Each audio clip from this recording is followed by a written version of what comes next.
গ্রামের সৌন্দর্য দেখলে মাশাল্লাহ চোখ দুটো জুড়িয়ে যায়। মাশাল্লাহ দিলে কত সুন্দর লাউ ধরছে পুরা গাছ ভর্তি। আসসালামু আলাইকুম, সবাই কেমন আছেন? আশা করি ভালো আছেন। আমি আল্লাহর রহমতে অনেকটা ভালো আছি। আর এই যে আমার দেবরের ছেলের সাথে আমার মেয়ে হাত ধরে আর কি হাঁটতেছিল। তো লাউ আর কি নেওয়ার জন্য আসছে। এটা আমার বড় ভাসুরের ক্ষেত। তো মাশাল্লাহ দিলে প্রচুর পরিমাণে লাউ ধরছে আর অনেকটা জমি আর কি নিয়ে লাউ গাছ আর কি লাগানো। তো আমার যা আর কি লাউ কাটার জন্য কিছুই আনে নাই, অবশেষে হাত দিয়ে আর কি ছিঁড়ে নিল লাউ।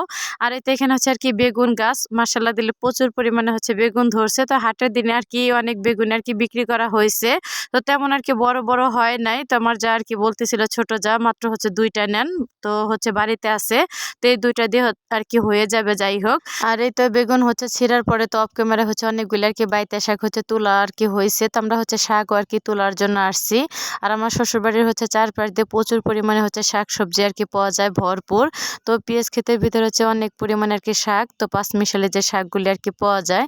তো বাড়িতে আসার পরে আমার ছেলে মেয়ে তার দাদির কাছে আর কি বায়না করছে, দাদি পাঁচ মিশালি শাক তুলে রান্না করে আমাদের খাওয়াবা। তো আমার শাশুড়ি মাশাআল্লাহ দিলে অনেক সুন্দর আর কি শাক তুলতে পারে, আমিও পারি, কিন্তু অনেক লেট হয়, আমি ওইরকম চালু আর কি শাক তুলতে পারি না। তো আমি আমার ছোট যা এবং আমার শাশুড়ি তিনজন মিলে আর কি শাক তুলছি। আমাদের শাক আর কি তোলার পরে কয়েকটা আর কি পেঁয়াজের হাই ভাঙতেছিলাম। তো পেঁয়াজের হাইটা কিন্তু মনে হয় যে আমার ফার্স্ট আর কি ভাঙ্গা, আমি এর আগে কখনো পেঁয়াজের হাই ভাঙ্গি নাই। তো আমার যা বলতেছে অনেকবারই আর কি বিক্রি করা হয়ে গেছে। তো দেখা যাইতেছে আর কি অল্প পরিমাণে আছে, তো খুঁটে খুঁটে আর কি ভাঙতে হবে। পরে তো পেঁয়াজের কলি আর কি আমি এবং আমার যাই আর কি ভাঙতেছিলাম, আমার শাশুড়ি আর কি শাক সে আর কি তুলতেছিল। পরে যে পেঁয়াজের কলি আর কি তুলে তারপর বাড়িতে চলে আসলাম। আর আমার শাশুড়ি বলতেছে আমি শাক আর কি তুলে দিছি তোমাদের, এখন কিভাবে তোমরা বাঁচবা, তোমরা বাঁচো, আমার এখন আর বাঁচা সম্ভব না। যাই হোক, পরে তো সব শাক এবং হাইগুলি আর কি বের করে নেওয়ার পরে তো তিনজনে মিলে আর কি বাঁচতে বসে গেলাম। আমি আমার যা এবং আমার ননদ তিনজনে মিলে আর কি শাক বাঁচতেছিলাম, কারণ ভর দুপুর সময় আমরা শাক তুলতে গেছি, অনেকটা পরিমাণে রোদ ছিল। তো তাড়াহুড়া করে এক চাপ আর কি শাক তুলে নিয়ে আসছে। এই শাক না বেছে আর কি রান্না করা যাবে না। পরে তো তিনজনে মিলে বাঁচতেছিলাম। আর এখানে আমার ছোট যা আর কি শাক বাঁচতেছিল, ও একলা একলাই বাঁচতেছিল, আর আমার শাকগুলি তিনজনে মিলে আমরা বাঁচতেছিলাম। যাই হোক, তো সবাই মিলে দেখা যাচ্ছে কথা বলতে বলতে সুন্দর করে শাকগুলি আর কি বেছে নেওয়া হয়ে গেল আমাদের।